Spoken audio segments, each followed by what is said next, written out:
Bonjour à tous et bienvenue dans cet épisode 56 de la Pause Café, le podcast de l'Académie de la qualité efficace, présenté par nous-mêmes.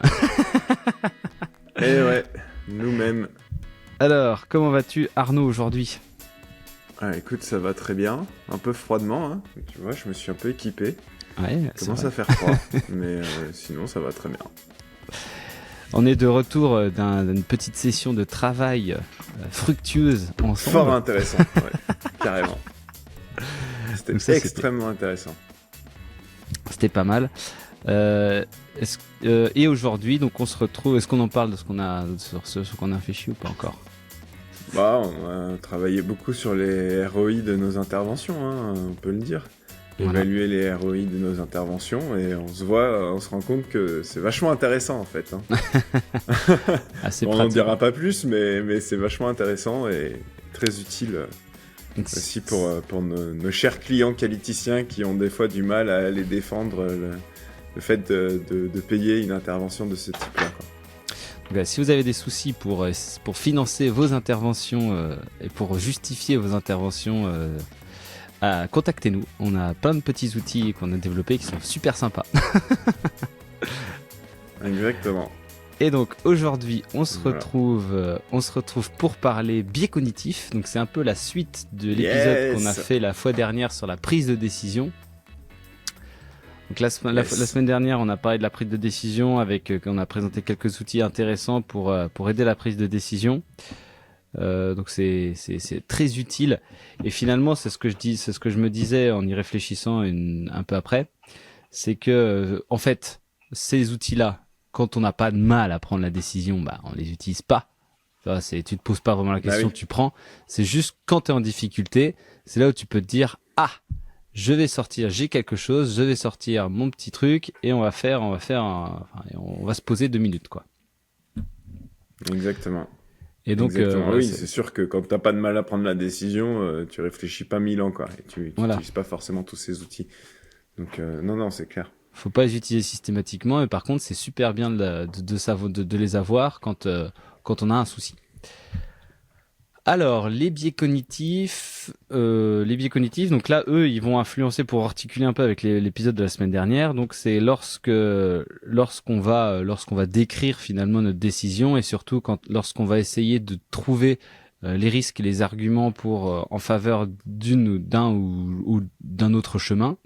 Eh bien, c'est là que tous les biais cognitifs vont nous tomber dessus.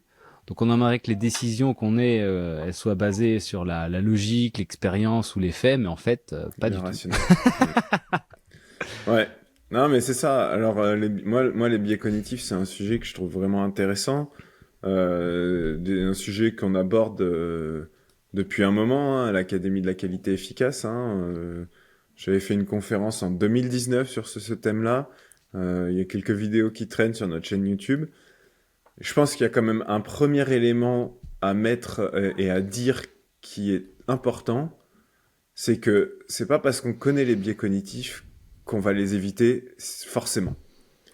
Par contre, de savoir qu'il y a ces biais cognitifs qui rentrent en jeu, ça permet aussi de s'auto-challenger aussi sur certaines prises de décision, voire de se challenger les uns les autres. Donc, c'est bien. Il y a énormément de biais cognitifs. Ça, on va pas tous les décrire. On en a identifié un certain nombre qui nous paraissent le plus importants dans la prise de décision en tant que qualiticien dans l'industrie pharmaceutique. Et puis, pour s'en rappeler aussi, on a aussi un peu réfléchi à des mantras en face en disant attention, là, tac, t'es dans ce biais cognitif. Ça va être des petits trucs qui peuvent être assez à la fois marrants et utiles au quotidien pour rappeler ces biais cognitifs à nous quand on est face à une décision. Pour se sortir un petit peu de la stupeur. Ouais, non, mais c'est super important ce que tu dis, le fait qu'on n'arrivera jamais à ne pas être... non mais c'est vrai, c'est important ça. On n'arrivera jamais à ne pas être en prise avec ces biais cognitifs. On peut pas les enlever. Par contre, effectivement, les reconnaître, mais surtout après, quand t'as tout le monde qui les connaît dans ton organisation, c'est ça. Et ça fait une espèce de vigilance collective face à leurs effets et en fait ensemble on peut arriver à prendre de meilleures décisions lorsque tout le monde est au courant que ces billets traînent, quoi. Exactement. Mais Clairement. pour ça, en fait, il faut faut s'y intéresser. Et c'est là où faut s'y intéresser, faut lire un petit peu sur le sujet, faut communiquer, ou alors faut se payer une formation avec des consultants dessus. Ouais. Mais ouais, après le truc c'est que ouais, tu les inventes pas. C'est pas facile si tu t'intéresses pas au sujet, c'est pas facile de les reconnaître finalement. Non, complètement. Et même quand tu t'intéresses au sujet, c'est là où ce que tu dis c'est important, c'est quand en fait tout le monde s'intéresse au sujet dans ton organisation, ça permet de faire ce socle commun de vigilance, parce que même si tu es tout seul à t'y intéresser, et moi le premier, hein, en fait si tu t'y intéresses pas tous les jours, 6 mois après, tu y penses plus et voilà, tu te fais avoir, quoi.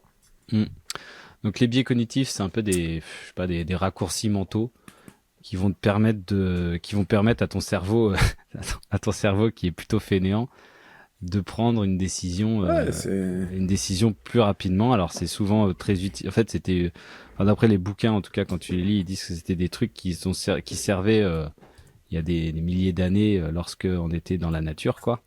Et que maintenant, finalement, ils ont beaucoup moins d'utilité quand on est face à un ordi. Déviation. Alors, donc là, je sais pas, tu veux qu'on commence à les lister, en parler ou... Ouais, on peut parler, on peut s'arrêter peut-être que sur ce qu'on a retenu. Après, on verra combien de temps il nous reste, mais et on peut commencer avec le premier biais cognitif, qui est un biais qui est bien connu, c'est le biais de confirmation. Le biais de confirmation, c'est en gros, c'est la capacité ou la propension des personnes à chercher les données qui vont confirmer leurs croyances, plutôt que de ne pas regarder les données qui vont à l'encontre de leurs croyances. Et en gros, c'est souvent, tiens, exemple simple, hein, une investigation de déviation, la cause elle est évidente, et en fait on va chercher les données qui vont montrer que la cause évidente qu'on avait identifiée est bien cette cause-là. Et on regarde même pas les données qui pourraient montrer que c'est autre chose et que c'est pas celle-là, quoi. Ouais, on décrédibilise les données qui nous donneraient faux, quoi. Ouais, exactement. Et le biais de confirmation, en exemple hors prod, hein, c'est un peu la base de toutes les théories du complot aussi, en fait. Hein. Ouais. C'est vrai. Et donc voilà, quoi. Hein. Donc ce biais-là, il est très présent dans le quotidien. Moi, je le rencontre souvent. Et même nous, on tombe dedans, hein, des fois. Bah oui, franchement, tu tombes souvent dedans. Hein. Tu vois un petit truc qui pourrait te faire douter, mais tu dis non, mais c'est bon, c'est sûr, c'est pas ça. Tu fais une analyse des données, tu sors un truc, tu fais c'est pas ce à quoi je m'attendais. Attends, je vais regarder d'une autre manière les données pour que ça réponde à ce que j'attendais. Non mais voilà, avec l'analyse de risque, tu peux faire ça aussi souvent. Attends, je vais changer un peu les chiffres pour voir. Je vais mettre 2 au lieu de 3, ça donne quoi? Ah ouais, c'est mieux. Ça, c'est pas très risqué en vrai. Ah non, en fait, la idée, ouais. Donc voilà, premier biais premier biais cognitif, le biais de confirmation. Moi, je l'aime bien, celui-là, parce que vraiment assez évident et identifié dans le quotidien, quoi.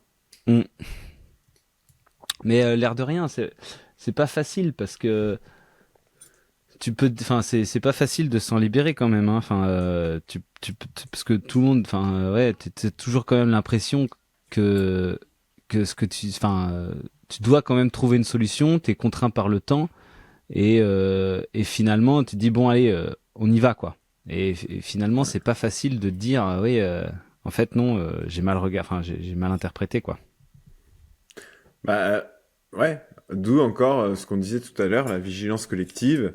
Et le fait que peut-être que quand tu fais ton effet miroir sur un truc, ton collègue il peut te sortir notre beau mantra pour te rappeler au bon souvenir du biais de confirmation. Donc le mantra qu'on a posé, c'est regarde les données pour ce qu'elles sont, pas pour ce que tu veux qu'elles soient. Et ça veut pas forcément dire, tu vois, ça va juste faire un petit déclic dans le cerveau, dire attention. Voilà. Je suis en face de ce biais cognitif. Faire gaffe, quoi. Alors ensuite, on a un autre biais cognitif que toi t'aimes beaucoup. C'est le biais de négativité et de disponibilité. Et celui-là, mon Dieu, qu'est-ce qu'on l'entend souvent sur les sites pharma. Ouais. Donc ce biais-là, c'est le fait de tirer, on va dire, enfin retenir un événement unique et isolé qui s'est mal passé, donc qui est assez rare, on va dire, et de surestimer en fait cet événement et d'en tirer une règle générale, quoi. Ça s'est mal passé une fois, donc ça se passe mal tous les fois. Mm. Tu sais, celui-là, il est assez marrant parce que t'as cette vidéo des fois qu'on voit sur les réseaux où t'as un prof de maths qui écrit la table de 9 au tableau et donc et il fait une erreur sur le 9 fois 9 et t'as tous les élèves qui disent ah monsieur vous avez fait une erreur sur le 9 fois 9 et du coup en fait il explique bah oui en fait vous voyez j'ai écrit 9 fois un bon résultat et une fois un mauvais mais vous retenez que le mauvais. Bon, c'est Après, un peu grossier comme exemple, hein, mais je trouve que c'est intéressant, quoi.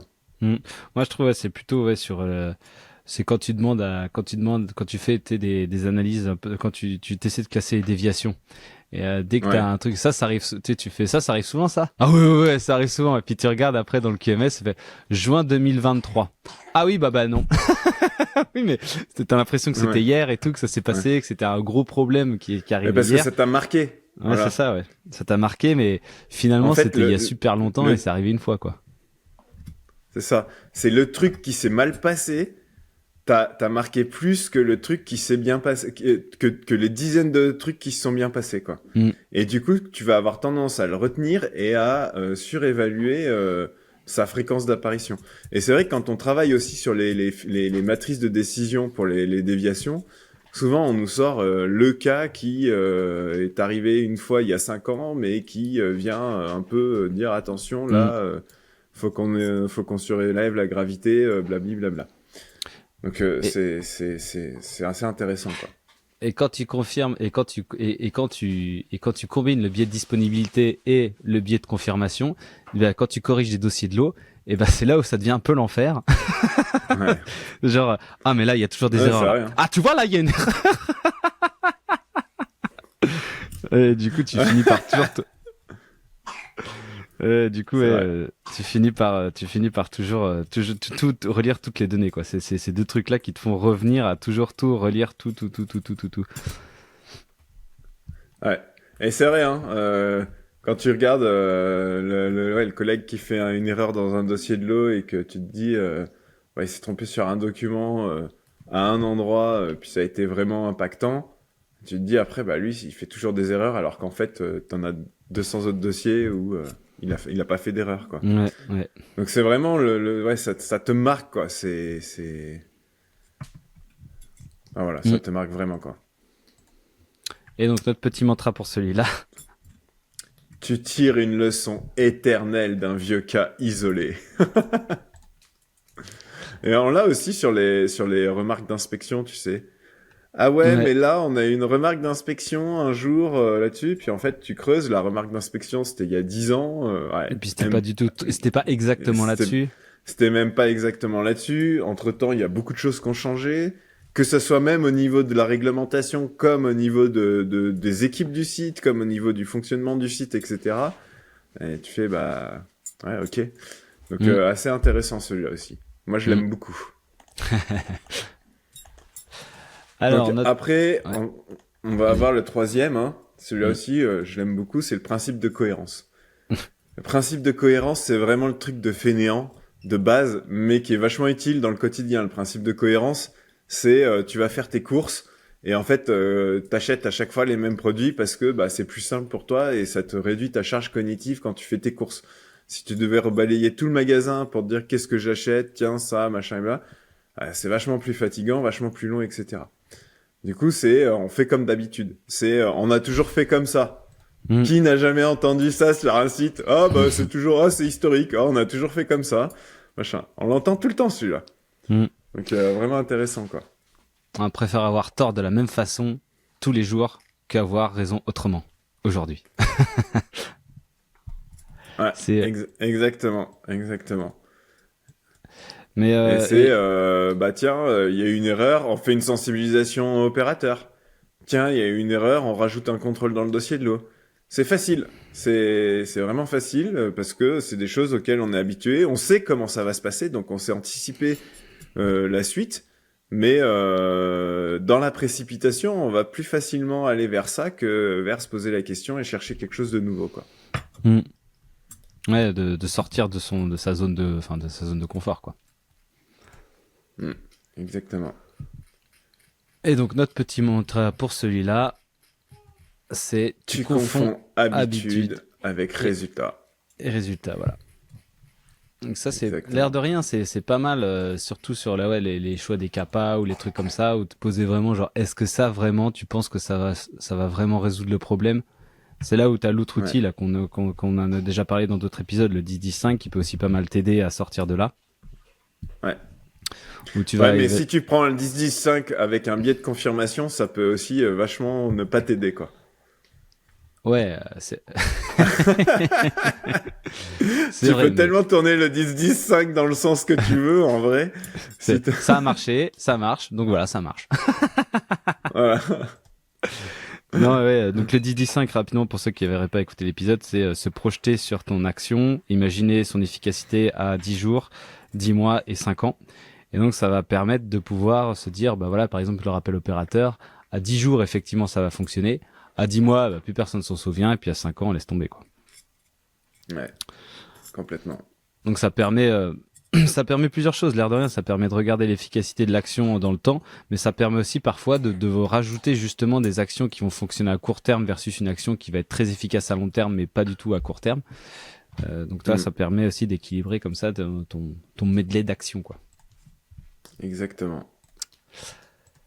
Alors, on passe au suivant, celui-là je te laisse le présenter parce que tu l'aimes bien celui-là. Genre, est-ce qu'il y en a qu'on déteste là-dedans? Ouais. Celui-là c'est moi qui avais un peu insisté à ce qu'on en parle, c'était le biais des pondérations des probabilités. Donc en fait c'est le fait que on a tendance à surestimer les faibles risques, surtout quand ils sont formulés comme des pertes, et on a tendance à sous-estimer les forts gains quand ils sont formulés comme des gains. Et donc c'est-à-dire que par exemple si je te dis t'as entre 75 et 95% de gagné, tu vas dire ouais c'est bien, ouais. Tu vas adhérer, quoi. Et si t'as entre 0,1% de chance ou 1% de chance de mourir, quoi, dire les deux c'est pareil, quoi. Alors que finalement entre 0,1 et 1%, t'as quand même t'as 100 fois plus, quoi. T'as 10 fois plus, ouais. Ouais. 10 fois plus. Donc c'est vrai que c'est important ce que tu dis, ça parce qu'il y a le biais de pondération des probabilités lié aussi à la notion d'aversion à la perte ou au risque, c'est-à-dire que tu vas c'est présenté sous la forme d'une perte, tu vas avoir tendance à surévaluer un faible pourcentage. Alors que pour un gain, tu auras plutôt tendance à sous-évaluer un fort pourcentage. Et ça, c'est ultra. Enfin, ça, en tout cas, dans l'industrie, c'est ultra. Tu le vois tout le temps en fait quand tu vas faire des contrôles stats ou quand tu vas aller regarder des résultats sur sur des lots. Tu vois, on te dit bon bah voilà, t'as 0,01%. Et putain, c'est quand même c'est pas zéro, quoi. Enfin, tu sais, c'est quand même un peu, quoi. Alors que finalement, putain, mais c'est rien, quoi. Mais même pour l'évaluation de la récurrence de tes problèmes, quoi. Dans les déviations, tu sais. Quand on dit ça s'est produit une fois en un an sur un truc que tu fais tous les jours, en pourcentage, c'est vraiment pas grand-chose. Et là, ça s'est produit 3 fois sur une activité que tu fais tous les jours, c'est que dalle en vrai. Et pourtant, tout de suite, on dit c'est récurrent. Tu vois ? Et ça, c'est quand tu commences à regarder tes grilles de récurrence avec une approche un peu de pourcentage, tu te rends compte que finalement, un truc qui est récurrent, c'est peut-être ça arrivé 3 fois dans le dernier mois, quoi. Et pas sur un an. Sur un truc que tu fais plusieurs fois par jour, franchement, bien évidemment, tu le fais tellement de fois dans l'année que tu as beaucoup plus de chances qu'il y ait une erreur qui arrive. Ça, c'est sûr. Mais quand tu regardes un truc que tu fais tous les mois, tu vas regarder sur une autre période. Après, pour se sortir de là, tu peux aussi, tu peux regarder, tu peux changer, tu peux sortir justement du pourcentage, repasser sur ça reste sur 100 comprimés, t'en as 1, t'en as 0, t'en as tu vois, tu repasses sur des trucs tangibles quoi, parce que des petits pourcentages pareil, t'as tendance à parce que entre 0,01 et 0,1 tu sais c'est pareil, encore une fois tu dis putain c'est pareil, mais en fait non c'est pas du tout pareil quoi. Ouais, complètement. Et alors notre mantra sur celui-là c'est quoi? Tu traites un cas rare comme si c'était sûr. Alors ça marche pas forcément pour la sous-évaluation des hautes probabilités, hein, mais c'est souvent sur les petites probabilités et sur c'est souvent là qu'on est atteint par ça parce que finalement les hauts pourcentages ça arrive souvent. Non mais oui. Mais bon, ouais. Tu traites un cas rare comme si c'était sûr, ça c'est assez intéressant de pouvoir ressortir ça au bon moment pour pouvoir vraiment se pencher et réfléchir plus efficacement en tout cas aux données qui nous sont présentées quoi. Complètement. Le biais suivant, celui-là aussi on l'entend souvent, hein. C'est le biais d'autorité. Hein. Et vous savez comme on aime lutter contre celui-là. Hein. C'est la phrase type, c'est ah bah c'est marqué dans les BPF, hein, alors il faut le faire. Hein.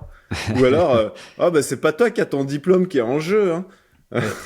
Ou encore une fois, ah on a une remarque d'inspection il y a 10 ans là-dessus, donc forcément c'est comme ça. Hein. Tu vois? Mais ouais, et ça je pense que c'est aussi ça qui fait qu'on challenge pas suffisamment en inspection tu vois. Ouais. Ouais, ça c'est vrai, hein. Le biais d'autorité en inspection, oh là là, qu'est-ce qui te freine dans ton challenge? Faut y aller hein, pour aller challenger un inspecteur, mais en fait, et il a ce biais d'autorité, c'est lui qui a entre ses mains le résultat de ton inspection et ça peut avoir des conséquences. Et du coup, t'oses pas. Alors qu'en vrai, tu pourrais devoir discuter avec lui, expliquer et challenger et dire non, je suis pas d'accord pour telle raison et enclencher une discussion quoi. Plutôt que de prendre pour argent comptant la remarque parce que ça se trouve en fait en expliquant un peu plus, ah oui bah effectivement oui c'est bon. Complètement. Donc oui, pour expliquer un peu plus le biais d'autorité, c'est qu'on accorde plus de valeur à quelqu'un qui est présenté comme un expert, quoi, ou comme légitime par défaut. Alors que finalement, finalement, tu peux, ces gens-là peuvent aussi dire des conneries comme tout le monde, quoi. Exactement. C'est ça. C'est vrai. Et donc c'est le directeur mantra, qualité qui a dit ça, il faut qu'on fasse ça, quoi. C'est ça. Oui, vraiment des fois. D'être aussi challengé. Et c'est. J'aime bien dans les différents mantras, j'aime bien le mantra qu'on a par rapport à c'est écrit dans les BPF, alors on peut faire comme ça. Je l'adore notre mantra face à celui-là, c'est les BPF ne pensent pas à ta place. À un moment donné, il faut aussi dire les choses. Hein. On est en qualité, on est dans l'industrie pharmaceutique, on est aussi payé pour réfléchir et pour essayer de comprendre le sens des BPF et pour pouvoir mettre en place quelque chose de pertinent au regard des BPF, mais aussi au regard du fonctionnement, quoi. On n'est pas là juste pour mettre des barrières. C'est d'ailleurs un truc aussi qui doit souvent être en place quand il y a un peu les capas de bureau, tu sais, où tu décides, on va faire ça, et puis finalement les opérateurs ils se trouvent à faire des trucs un peu débiles, mais ils osent pas trop remettre ça en question parce que, en tout cas demander pourquoi, parce que c'est pas, même si pour eux ça leur fait pas du tout pratique, ça leur fait perdre du temps, ça marche pas très bien, mais finalement ils acceptent de le faire alors que il y aurait des solutions beaucoup plus élégantes qu'on aurait pu mettre en place, mais vu que ça a été décidé comme ça, voilà. Exactement. Un bon biais celui-là. Alors ensuite, on a le biais de facilité cognitive. Ça c'est pas... Comment ? Non, vas-y. C'est en fait ça c'est alors je sais pas si on peut dire que c'est vraiment un biais, mais c'est quelque chose qui a tendance qui est sous-tendu de tous ces biais, c'est que le cerveau fait le choix le plus facile, pas forcément le meilleur. C'est pour économiser et d'autant plus si t'es dans une décision à prendre sous stress quoi. Ouais, c'est ça. Ouais. Et du coup, on va éviter de trop prendre de charges cognitives à réfléchir et c'est automatique en fait. C'est automatique. Donc des fois l'intuition est pas forcément bonne. Il faut savoir prendre le recul et challenger ce qui sort de notre cerveau en première intention, quoi. Ça c'est, enfin, en vrai, c'est quand même pas mal la cause évidente. Enfin, les trucs comme ça, tu vois, c'est ah bah oui, bah c'est ça qui a dû se passer, quoi. Et Moi, alors j'aime que, bien l'exemple, le petit exercice là-dessus avec la balle de baseball et la batte de baseball. Toi, t'as eu du mal à ouais, comprendre et tout le monde a du mal à comprendre à chaque fois, quoi. Hmm.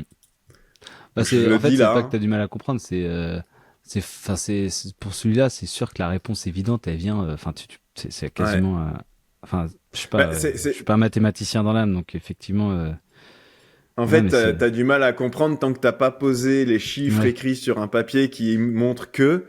Mais du coup, c'est assez marrant de voir ça. Alors, on va le donner là, hein, et puis après, vous réfléchirez au truc, hein, mais en gros, ce petit exercice, c'est si je vous dis que j'ai acheté une batte de baseball et une batte de baseball, l'ensemble m'a coûté 1,10 €. La batte coûte 1 € de plus que la balle. Combien coûte la balle? Voilà. et la réponse n'est pas 10 centimes. Voilà. Exactement. Et pourtant, vous avez quasiment tous dit 10 centimes dans votre tête. Ouais, Est-ce que c'est la réponse facile? ça après, c'est un cas Et donc, hors truc, voilà. mais ouais, Ouais. tu vois, ça arrive souvent, par exemple, quand tu sais, quand sur les presses à comprimer ou sur des trucs comme ça, tu direct, tu vois un truc, tu dis ah mais ça c'est sûr c'est ça. Enfin, toi, Ouais. ça paraît, ben, oui non, bah c'est peut-être un peu plus compliqué que ça, quoi. Mais ouais, mais en fait, ça arrive. Moi, dès qu'on me dit ah bah il y a une cause évidente, seulement on n'a pas besoin de chercher plus. Bah, Ouais, ça tu arrive choisis facile. le facile, pas le plus fiable, hein. Ouais. Mm. Ça, c'est notre mantra. Mais c'est vrai, hein, la cause évidente. Enfin, je veux dire, il n'y a pas de cause évidente en vrai dans les déviations, quoi. Ouais, parce qu'il y a toujours, en fait, il y a toujours d'autres choses qui ont mal fonctionné ou qui ont été mal designées dans Mm. l'environnement qui ont fait que cette cause évidente, en fait, c'est ouais, cette cause évidente, c'est à la limite, c'est une des causes de surface, quoi, tu vois, c'est un truc, Ouais. et Mm. parfois, c'est pas du tout simple. Exactement. Et donc, notre dernier biais qu'on a retenu, il y en a d'autres, hein. Là, on en aura cité combien? Là, on est sur Ah, 6, 7, ça c'est va être notre le septième septième, ouais. biais. Ouais, enfin, ça va être notre septième. On en a identifié une petite quinzaine, mais on a préféré retenir ces 7-là principalement, parce que c'est ceux qu'on voit le plus souvent dans les décisions qualité, on va dire. Mm. C'est le biais de surcontrôle ou l'illusion de contrôle. Ah Et ouais, alors là, celui-là, je pense... Comment? Non, non, je disais, Là, ouais, tu je vais voudrais en peut-être dire un autre? un petit dernier après, ouais, pourquoi pas. Ok. Mais l'illusion de contrôle, là, ça, franchement, qualiticien, entendez-le bien, c'est un biais qu'on a beaucoup quand on travaille en qualité. C'est, mais typiquement, hein, c'est, bah tiens, j'ai eu une erreur, je rajoute un contrôle en plus sur la ligne, Mm. et comme ça, je suis sûr qu'il n'y aura pas d'erreur. C'est pas forcément la bonne manière de faire. Et en fait, c'est le fait de rajouter, enfin, d'avoir l'impression de contrôler la situation en mettant ces contrôles en plus, quoi. Mm. Ouais, Donc t'as voilà, l'impression, quoi. t'as l'impression que ce petit truc enfin, ce petit truc, ça va te donner de la confiance, quoi. Enfin, alors qu'en fait, pas du tout. Ouais, c'est ça, Ça, ça te donne de la c'est un peu confiance alors qu'en enfin, fait, c'est pas un du peu tout. hors du sujet, c'est un peu les porte-bonheur, les trucs comme ça, quoi.